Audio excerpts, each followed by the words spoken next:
ये crystal deposition arthritis. तो अब हम ये दोनों करते हैं। क्रिस्टल डेपोजिशन आर्थराइटिस में ना गाउट और आपके पास उसके साथ सूडो गाउट आ जाता है। हम लोग ये अब कवर करते हैं। Let's start. गाउट क्या होता है आपको पता भी होगा, हम इसको गो थ्रू करते हैं। It is a type of crystal deposition disease characterized by deposition of monosodium urate. It is an MCQ.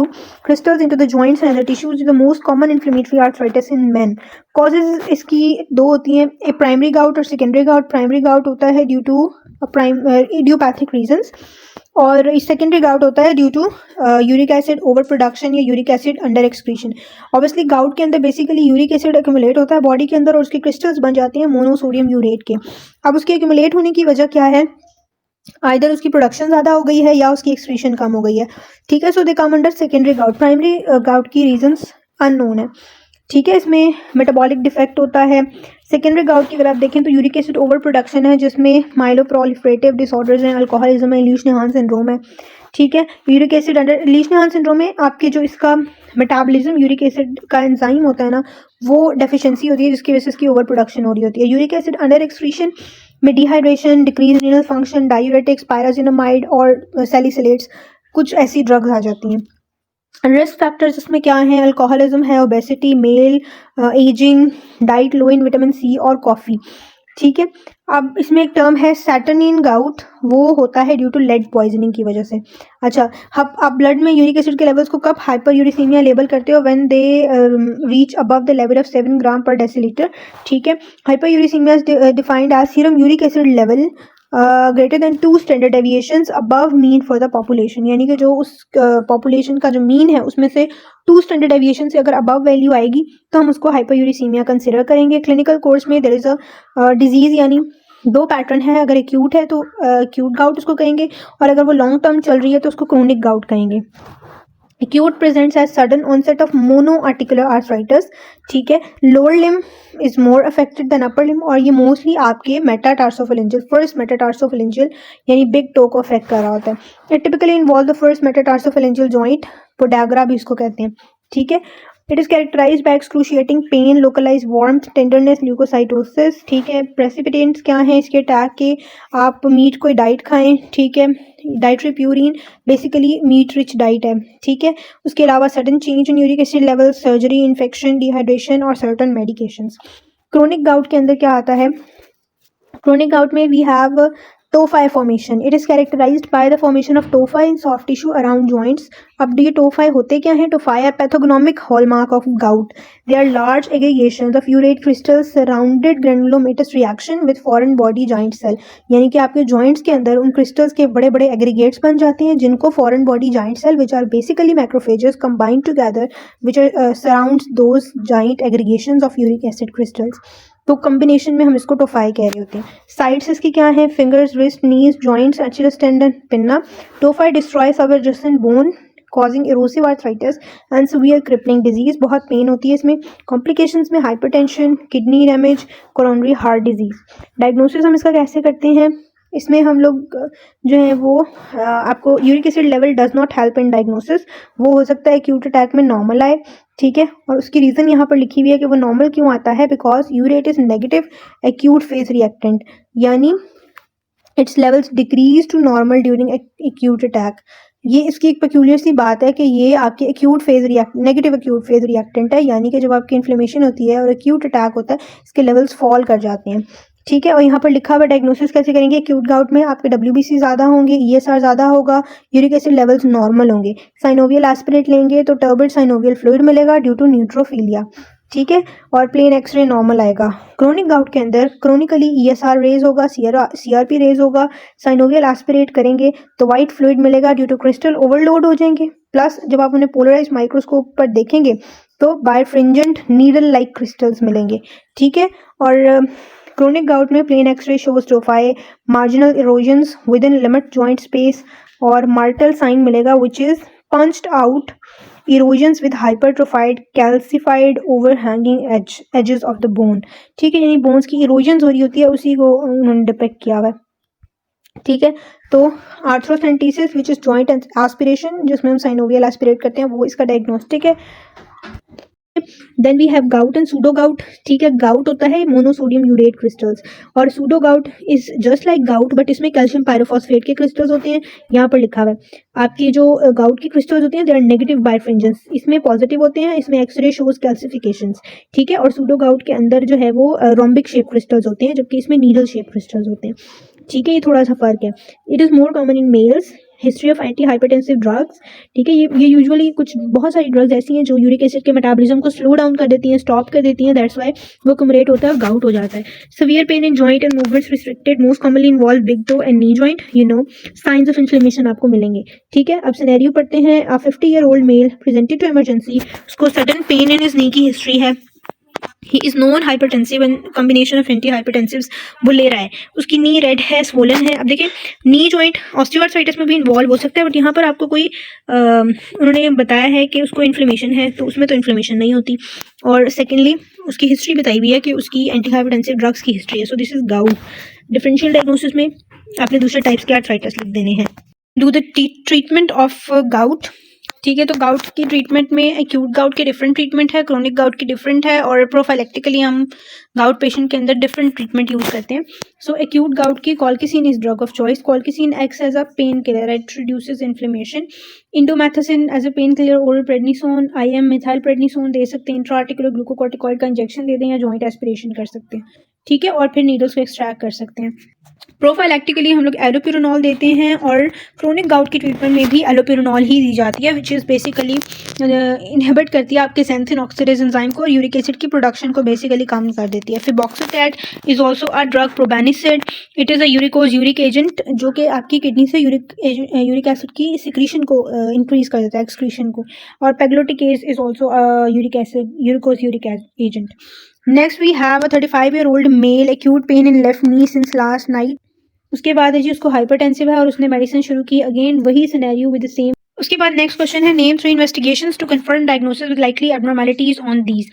Joint aspiration पे हम कराएंगे, इन्वेस्टिगेशंस के अंदर जॉइंट एस्पिरेशन होगी, inflammatory markers, uric acid, x-ray करा सकते हैं, ठीक है। इसमें आपको यूरिक एसिड और CRP एलिवेटेड मिलेंगे, और जॉइंट एस्पिरेशन पर you can see needle shape crystals with negative birefringence, ठीक है। पॉजिटिव बायरफ्रिंजेंस होती है सूडो गाउट के अंदर। Alright, what is a likely precipitant in this case, जैसे उन्होंने सिनेरियो में बताया है कि वो एंटी हाइपरटेंसिव्स ले रहा है, थायराइड्स, तो बेसिकली वो इसको प्रेसिपिटेट करेंगी, और ड्रग लिखनी है फॉर ट्रीटमेंट, तो वो ऊपर वाले सिनेरियो में लिखी हुई थी। अगला सिनेरियो भी सेम है, उससे नेक्स्ट भी सेम है, ठीक है। और नेक्स्ट सिनेरियो है जी, उसमें आपसे पूछा विच treatment required at this stage, ठीक है। तो वही चीज़ें हैं जो हम ऊपर पढ़ चुके हैं।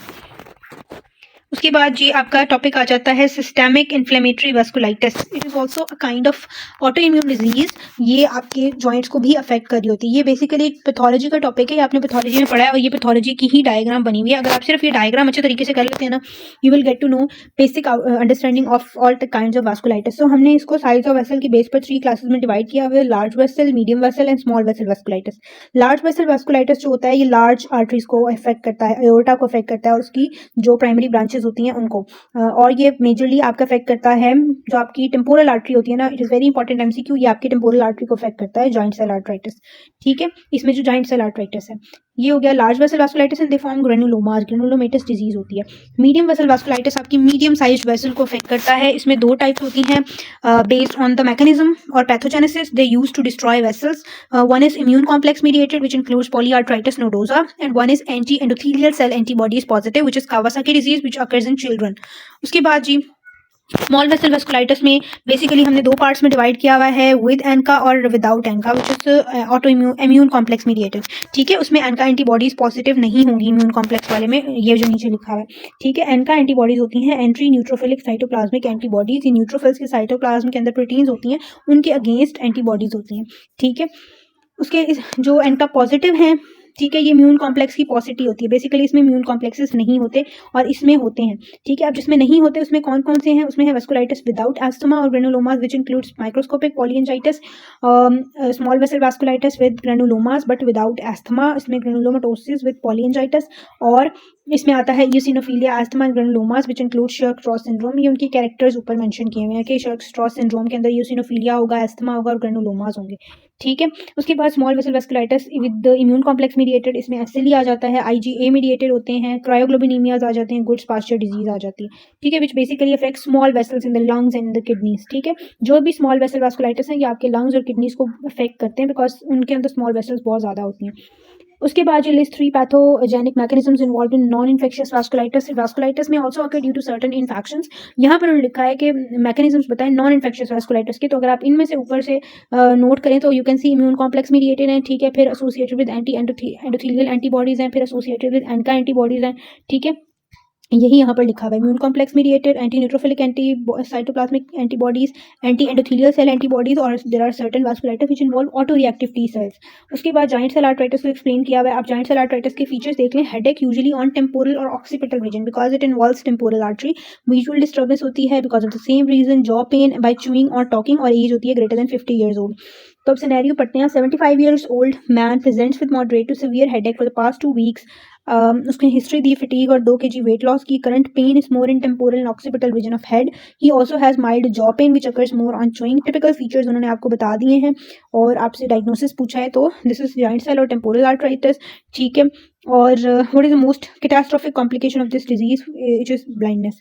How will you investigate the patient? Basically हम लोग CRP ESR बेसलाइंस कराते हैं। उसके बाद टेम्पोरल आर्टरी बायोप्सी होती है और टेम्पोरल आर्टरी अल्ट्रासोनोग्राफी होती है। ठीक है, और उसके साथ उन्होंने ट्रीटमेंट मेंशन की हुई है कि इनके ट्रीटमेंट में हाई डोज प्रेडनिसोलोन होती है बिकॉज देर इम्यून मीडिएटेड, तो इसके अंदर हम स्टीरॉइड्स देते हैं। उसके अलावा बिस्फॉस्फोनेट्स और पेन के लिए एस्पिरिन दे रहे होते हैं।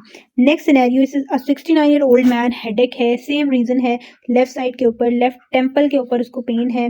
Heart rate pulses are equal and full in all extremities, तो it is also joint cell arthritis. आपने इसका पैथोजेनिक मैकेनिज्म बताना है और उसके माइक्रोस्कोपिक फीचर्स बताने हैं। ठीक है, तो पैथोजेनिक मैकेनिज्म पहले पढ़ लेते हैं। T cell mediated immune response to uncharacterized vessel wall antigen, यानी अनएम्बिगुअस एंटीजन के against T cell mediated immune response होगा। प्रो इन्फ्लेमेटरी साइटोकाइंस रिलीज हो जाएंगे। ठीक है, एंटी एंडोथेलियल एंटीबॉडीज भी कंट्रीब्यूशन करते हैं। An association with MHC class 2 haplotypes also found. ठीक है, ग्रॉस मॉर्फोलॉजी में आपको कैसा नजर आएगा? अब फीचर्स उसके आ गए हैं। ग्रॉस में आपको नोड्यूलर इंटरनल थिकनिंग नजर आएगी, नैरो ल्यूमिन होगा, डिस्टल इस्कीमिया होगा। ठीक है, माइक्रोस्कोपिकली तीनों लेयर्स पर क्या इफेक्ट्स होंगे ये आपने जॉइंट सेल को अच्छे से याद कर लेना, एग्जाम्स में रिपीटेडली आस्क क्वेश्चन है। बाकी आर्थराइटिस में से टाकायासु का शायद एक क्वेश्चन आया हो, बट सारे वास्कुलाइटिस में से ये मोस्ट कॉमनली आस्क क्वेश्चन है। ट्यूनिका इंटिमा में fragmentation of internal elastic lamina होगा। Internal elastic lamina is basically the one which separates tunica intima from tunica media, उसकी फ्रेगमेंटेशन हुई होती है। ट्यूनिका मीडिया के अंदर ग्रेनुलोमेटस इन्फ्लेमेशन होगी। ठीक है, ग्रेनुलोमास बने होती हैं, joint cells infiltration which is basically macrophages. Tunica adventitia के अंदर लिम्फोसिटिक एंड न्यूट्रोफिलिक इन्फिल्ट्रेशन है। ठीक है, then we have the same scenario और उन्होंने बताया हुआ है। उसका भी क्वेश्चन पढ़ें, what are the condition should be considered in the differential diagnosis of granulomatous vasculitis involves the aorta. तो वी हैव स्टडीड के इसकी 2 ही एग्जांपल्स बुक में लिखी हैं, जॉइंट सेल एंड टाकायासु आर्थराइटिस। उसके बाद एक और टर्म है पॉलीमायाल्जिया रूमेटिका। ये क्या चीज़ है? 55 year old patient presents with orthopaedic clinic with pain and stiffness in shoulder और उसके tender spots can be found. However occasional headaches and fever are noted by the patient himself. बाकी सारी चीज़ें नॉर्मल है except for days. ESR what is the most likely diagnosis? तो इसमें diffuse muscle pain होती है इस डिजीज़ के अंदर। ठीक है, मायाल्जियाज बेसिकली, सो इसको हम पोलीमायाल्जिया रोमैटिका कहते हैं। फीचर्स के ये हैं, प्रॉक्सिमल मसल स्टिफनेस होती है, शोल्डर और पेल्विस अफेक्टेड होते हैं और जॉइंट सेल आर्थराइटिस के फीचर्स होते हैं। ठीक है, बट इसमें आपको ESR रेस मिलेगा विद नॉर्मल क्रिएटिनिन काइनेज और ट्रीटमेंट इसकी भी प्रेडनिसोलोन है। बहुत रेयर क्वेश्चन है, ये एग्जाम में नहीं पूछा जाता। उसके बाद है टाकायासु आर्थराइटिस। टाकायासु आर्थराइटिस में फीचर्स क्या हैं? इसमें भी हेडेक होता है, टेम्पोरल और ऑक्सीपिटल रीजन पर विजुअल डिस्टर्बेंस, जॉ पेन भी होगी। इसमें होता है पल्सलेसनेस और कैरोटिड ब्रूई। एडिशनल फीचर्स हैं क्योंकि ये आपकी एओर्टा और जो उसकी प्राइमरी कैरोटिड आर्टरीज और ब्रांचेस है ना, उनको भी अफेक्ट कर रहा होता है। A 45-year-old female referred to rheumatology department with complaints of fatigue, low-grade fever, ocular disturbance, including vision defects. On examination, she has low blood pressure and weak pulses in the carotid and upper extremities. It is the hallmark of this disease. ठीक है, और ये basically females में common होता है। तो ये आपका टाकायासु आर्थराइटिस हो गया। ग्रॉस फीचर्स के क्या हैं? क्रॉस सेक्शन शो करता है जी marked internal thickening with lumen narrowing, the white circle corresponds original vessel wall. ठीक है, माइक्रोस्कोप पे देखेंगे तो इंटमा के अंदर ये फीचर्स नजर आएंगे और ट्यूनिका मीडिया के अंदर बेसिकली इसके फीचर्स जॉइंट सेल से काफ़ी मिलते जुलते हैं बिकॉज दोनों लार्ज वेसल वास्कुलाइटिस हैं। ठीक है, उसके बाद again scenario with the same things के पल्स स्ट्रेंथ और ये वीकनिंग हुई हुई है, ऑकुलर डिस्टर्बेंसेस हुई हुई हैं, तो टाकायासु आर्टराइटिस और बाकी सारा कुछ दिया हुआ है। उसके बाद बेशेट्स disease, 35-year-old presents with a painful ulcer in mouth. She presented to ophthalmologist and gynecologist 2 days back for uveitis and ulcer on genital respectively, the most likely diagnosis. अब इस डिजीज का जो फीचर्स है ना, इसमें ओरल अल्सर्स होते हैं, genital ulcers होते हैं, यूवीआइटिस होता है, एरिथेमा नोडोजम एंड थ्रोम्बोएम्बोलिज्म। सो ये उसी के फीचर्स आपको इसमें बताए गए हैं। बहुत लीस्ट चांस है ये आए, बट इट इज़ गिवन, सो आप देख सकते हैं। ठीक है, is also kind of auto immune disease, और इसकी ट्रीटमेंट में भी कॉलकेसिन और थैलिडोमाइड आती है। उसके बाद कावासाकी डिजीज है। कावासाकी डिजीज मैंने आपको बताया था कि वो जो है वो बच्चों में होती है कॉमनली। ठीक है, इसका भी सिनेरियो पास पेपर में आया नहीं है। Usually affect children, mostly involve coronary vessels. ठीक है, presentation is with fever, generalise rash including palms and soles और सर्वाइकल लिम्फेडेनोपैथी होगी। ठीक है, बस फीचर्स याद रखने हैं, इसका कोई सिनेरियो आया नहीं हुआ पास पेपर्स में। वेजिनस ग्रेनुलोमाटोसिस, ग्रेनुलोमाटोसिस विद पोलियंजाइटिस कहते हैं इसको। ठीक है, इट अफेक्ट्स नोज। अब आपको कुछ टिपिकल फीचर्स इसके मिल रहे हैं, नोज को अफेक्ट कर रहा है, लंग को और किडनीज को। ठीक है, एंटी न्यूट्रोफिलिक साइटोप्लाज्मिक एंटीबॉडी है। दिस इज बेसिकली एन का एसोसिएटेड स्मॉल वेसल वास्कुलाइटिस, तो मैंने आपको बताया था वो लंग और किडनी को तो अफेक्ट करते ही करते हैं।